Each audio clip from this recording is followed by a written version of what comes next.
Hello everyone, सन्चै हुनुहुन्छ होला सबैजना। आज चाहिँ मैले हजुरहरूलाई यो हेयर रबर बनाउन सिकाउँदैछु। सुरु गरौँ है त है। हेयर रबर बनाउनको लागि चाहिँ कैँची, रबर, अनि यो सियो, धागो, अनि यो क्रुस, अनि म चाहिँ यहाँनिर 2.25 mm को क्रुस युज गर्छु। अब चाहिँ मैले सुरु गरेँ। सुरुमा म्याजिक रिङ बनाउने हो। म्याजिक रिङ बनाइसकेपछि अनि 15 चोटि चाहिँ यहाँनिर भित्र सिंगल राउन्ड गर्ने हो, सिंगल क्रोसेट। जसरी यहाँ हेर्नुहोस् मैले गरिरहेको छु। 1 2 3 4 5 6 7 8 9 10 11 12 13 14 15। त्यसपछि यसलाई क्लोज गर्ने, यसलाई टाइट बनाउने, यसरी तानेर। अनि यहाँनिर तानिसकेपछि यसलाई यहाँनिर जोडिदिने, जसरी मैले गरेको छु। यसलाई यहाँबाट तानेर निकाल्ने, अनि यसरी निकालेर यसरी हाल्ने। त्यसपछि चाहिँ 4वटा चेन तान्ने, 2 3 4। अब यो 4वटा चेन तानिसकेपछि यो जुन छ नि 1 2 3 त्यो भागलाई चाहिँ यो मधुरो देखिरहेको छ यहाँ 3-3वटा गर्ने। अब डबल क्रोसेट जसरी मैले गरिरहेको छु यसरी तान्ने,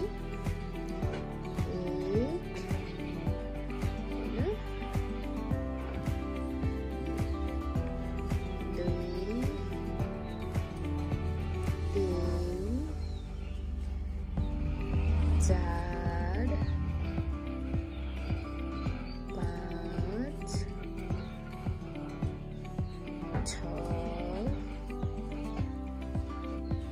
7 8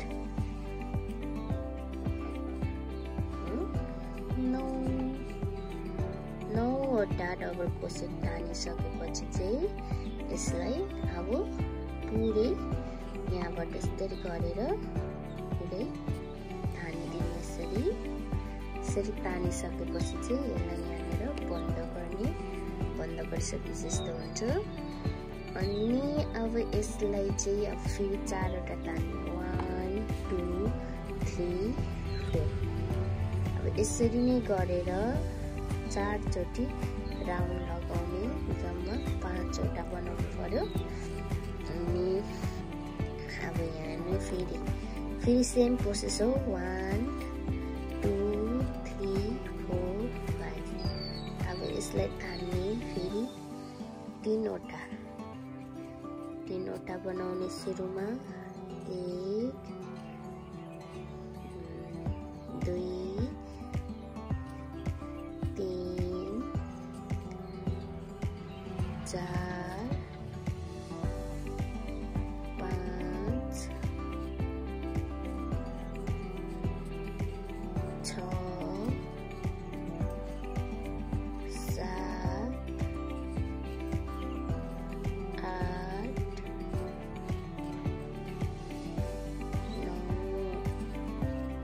अब अघिकै जस्तो सेम प्रोसेस छिराएर फेरि तान्ने, क्लोज गर्ने, अनि 4वटा चेन तान्ने, 1 2 3 4वटा।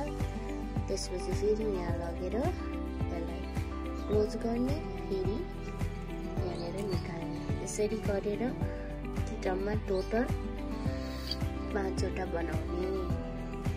5वटा भइसक्यो अब मेरो। फेरि 4वटा चेन तान्छु। त्यसपछि 4वटा चेन तानेपछि यसलाई यहाँ लगेर क्लोज गर्छु।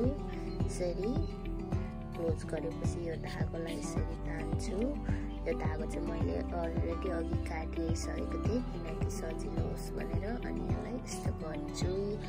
अनि अब यसपछि चाहिँ यो माथिको भाग बनाउनु पर्यो।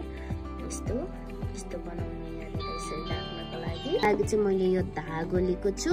अनि यो धागोलाई पनि सेम म्याजिक रिङ बनाउने हो।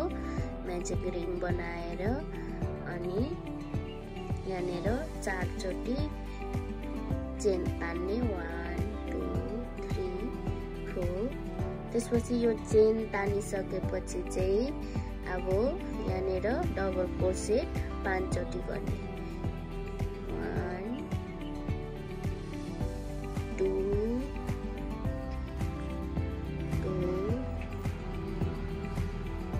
3 4 5। यो गरिसकेपछि चाहिँ यसलाई यहाँ क्लोज गरिदिने यसरी।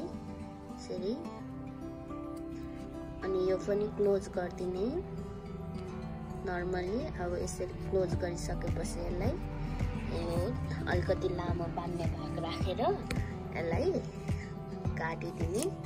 यो काटिदिइसकेपछि यो यस्तो हुन्छ। अनि यो चाहिँ यो बीच भागमा लगाउने हो। अब चाहिँ म लगाएर देखाउँछु तपाईहरुलाई। यहाँनिर यसरी क्रुसले तान्ने हो। सकेपछि चाहिँ यसलाई बाँधिदिने। बाँधिदिइसकेपछि यसको फाइनल लुक्स देख्छन्। यसको फाइनल लुक देख्नु भयो नि, कति पिटी देख्नु थाल्यो नि त अब यो। अनि यसलाई चाहिँ अब रबरले बाँधिदिने। यहाँ रबर छ, रबर लगाएर यसरी बाँधिदिने। अनि अब तपाईहरुले सियोले लगाएर यसलाई मजाले अझै टाइट बनाएर दलो बनाएर लगाउन सक्नुहुन्छ।